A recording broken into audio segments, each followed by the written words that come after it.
Last year we had that scare at North, and it just really opened my eyes. Last year's bomb threat at Terre Haute North Vigo High School put a different kind of fear in some students. This could easily be us. And when they saw the mass shooting in Parkland, Florida, it was a feeling too familiar for these three students. We're the next generation, and we're not gonna just be quiet and just let things happen. Sloan Pollum, Hannah Cervantes, and Ellie Hampton plan to do the National School Walkout at Terre Haute North. That is until they heard Vigo County schools were having assemblies instead. Whether or not this was the intent, we do feel as if it's a means to take away our voice. The girls sent off this letter to the Vigo County School Corporation asking leaders to reconsider. They met with Superintendent Danny Tanous Tuesday morning. While Tanous was not able to go on camera, he did offer a follow-up statement.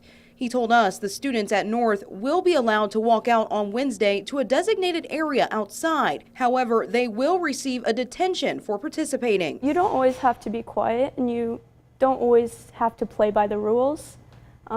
It's important to speak your mind. It's a consequence they don't mind paying if the outcome is using their voice so others can have the chance to. Peaceful protest is always the first step to change, and even though we are students, and even though it may not get a lot of attention, just kind of standing your ground and making your opinions known is very important.